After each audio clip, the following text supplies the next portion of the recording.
Praise the Lord. ఈరోజు JK channel ద్వారా మరొక సజీవ సాక్ష్యంతో మీ ముందుకు వచ్చాము. ఈరోజు మన ఎదుట ఉన్నటువంటి ఒక సజీవమైనటువంటి అద్భుతమైన సాక్ష్యాన్ని మీ ముందుకు తీసుకొచ్చానండి. తల్లిదండ్రులు మనకి ఎంత సహాయాన్ని, ఎంత ధైర్యం మనకు అందిస్తారో మనకు తెలుసు. ఈనాడు తల్లిదండ్రులైనటువంటి వాళ్ళు చేసినటువంటి కన్నీటి ప్రార్థన ద్వారా మరణ స్థితిలో నుంచి తప్పించబడినటువంటి జీవరత్నం గారి సజీవ సాక్ష్యాన్ని ఈరోజు నేను మీ ముందుకు తీసుకొచ్చాను. మన ఎదుట ఉన్నటువంటి జీవరత్నం గారితో మనము ఆయన జీవితంలో దేవుడు చేసినటువంటి ఆ ఆత్మ కార్యాలను మీ ముందుకు మేము తీసుకొచ్చాము. ప్రైజ్ లాడండి. ప్రైజ్ లాడమ్మా. ఎలా ఉన్నారు? బాగున్నాను. ఓకే, మీ గురించి మేము చాలా వరకు తెలుసుకున్నామండి. మీరు యవ్వన ప్రాయంలో ఉన్నప్పుడు పలానా యాక్సిడెంట్ అని చెప్పేసి, ఆ యాక్సిడెంట్ ద్వారా ఆత్మదేవుడు మీతో మాట్లాడాడని చెప్పేసి మేము తెలుసుకున్నాము. అది నిజమే అంటారా? అవునమ్మా. ఎలా మాట్లాడతాడు ఆత్మదేవుడు? అంటే నేను మా డాడీ మమ్మీ వీళ్ళు 1983 నుంచి సేవలో ఉన్నారు. అయితే మా డాడీకి మేము 4 పిల్లలమైతే నేను పెద్ద.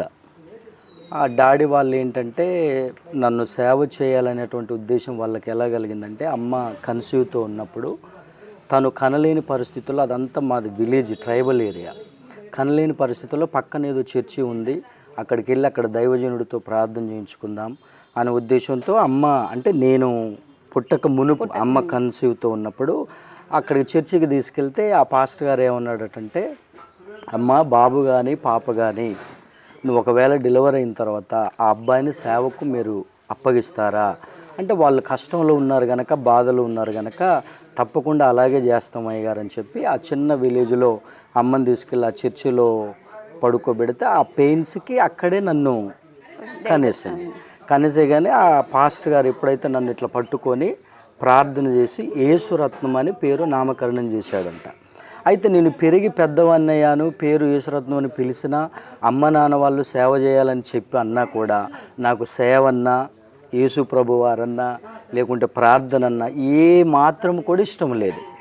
ఇట్లా నేను పెరిగి 1991 నుంచి 2000 వరకు ఇంటర్మీడియట్ 10th అయిపోయింది.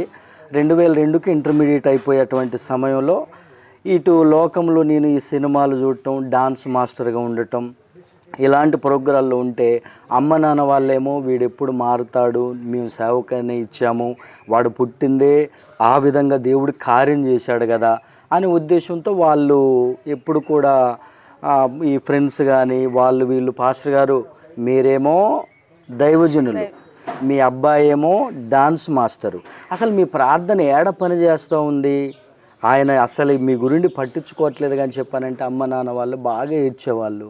నేను ఇంటికి వచ్చేసరికి ఇంట్లో కూడా ఏరా నువ్వు మారవని చెప్పి ఆయన అనేవాళ్ళు.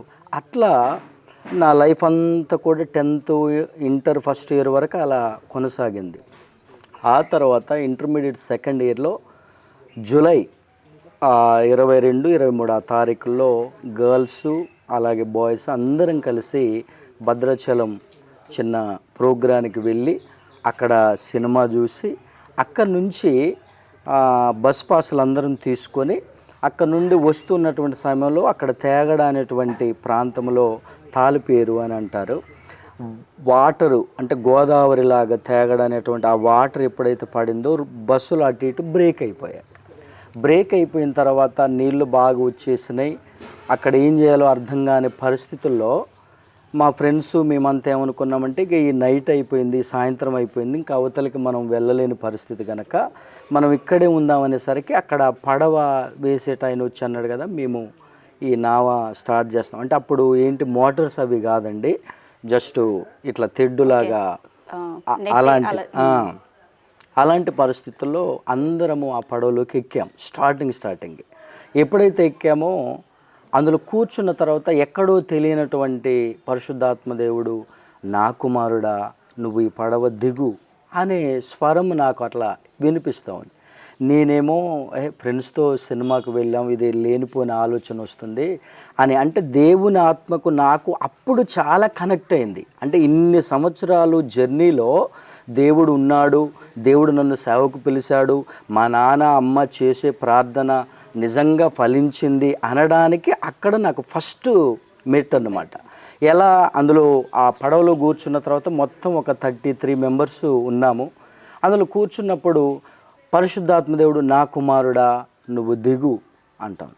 నేను ఇదంతా అంటే ఇటు శరీర సంబంధంగా ఫ్రెండ్స్తో ఉన్నాము గనక ఇది కొత్త ప్రేరేపణ లాగా ఉంది, నేను దిగను అని అట్లా. మళ్ళీ నా కుమారుడా దిగు అనేసరికి దిగి ఆ గట్టు మీదకి వెళ్ళాను.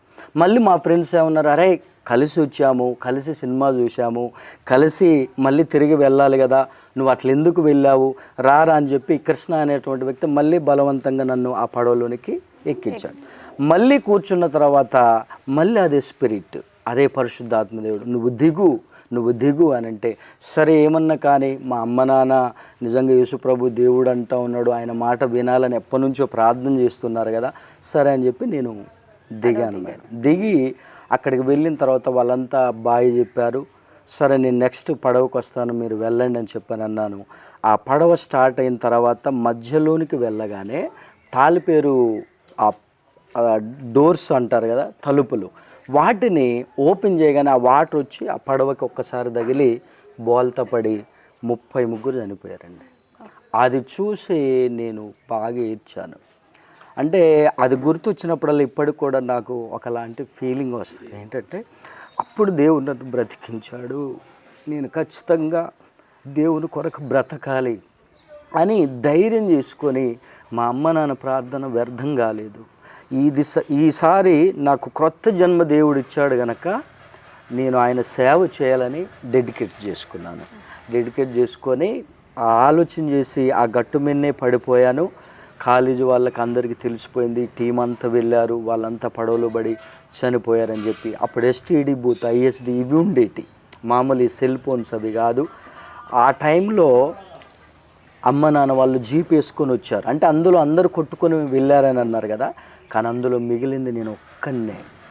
అప్పుడు అమ్మ నాన్న వాళ్ళు నా చేతులు పట్టుకొని, నిన్ను దేవుడే బ్రతికించాడు, మేము మొదటి నుంచి కూడా దేవుని సేవకు నిన్ను అప్పగించాం కనుక నీవు సేవే చేయాలని చెప్పని అన్నప్పుడు సరే నాన్న అని అప్పుడు నన్ను నేను దేవుని సేవకు అప్పగించుకున్నాను. అట్లా అప్పటి నుంచి ఇప్పటి వరకు మీ దేవుల్లో ప్రయాణం ఎలా ఉంది? అంటే ఎప్పుడైతే నేను నాకు ఆ నూతన జన్మ అంటే నూతన లైఫ్ దేవుడు ఇచ్చాడని నేను నమ్మానో, ఎన్ని కష్టాలు వచ్చినా ఇబ్బందులు వచ్చినా నేను దేవుని సేవలో కొనసాగాలి అనుకున్నాను. ఆ తర్వాత అమ్మ నాన్న వాళ్ళు కూడా మంచి గుణవంతురాలైన భార్యని, భక్తి కలిగినటువంటి అమ్మాయిని చూసి నాకు చేశారు. తన ద్వారా కూడా నేను ఇంకా భక్తిలో ఇంప్రూవ్మెంట్ అయ్యాను.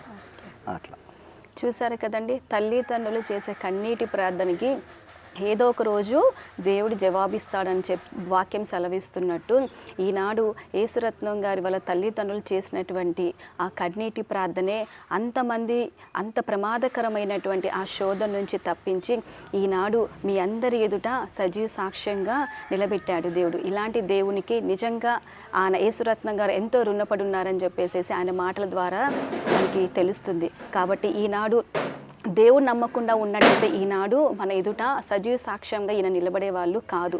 కానీ ఏనాడైతే దేవుడి ఆత్మ వాళ్ళ తల్లిదండ్రుల కన్నీటి ప్రార్థన ద్వారా ఆత్మ ప్రేరేపణతో అక్కడి నుంచి వెనక్కి తిరిగి వచ్చేసి నిలబడ్డాడో, ఈనాడు ఆయన నూతన జీవంతో, నూతనటువంటి కొత్త భవిష్యత్తుతో కలిగి సంతోషంతో మన ఎదుట ఉన్నారు. ఇలాంటి జీవరత్నం గారని చెప్పేసి పేరును కూడా రక్షణ ద్వారా పెట్టారు. కాబట్టి ఈనాడు నిజమైనటువంటి సంతోషాన్ని కలిగినటువంటి జీవరత్నం గారికి మా ప్రత్యేకమైనటువంటి వందనాలు తెలియజేసుకుంటాం. థ్యాంక్ యూ అండి.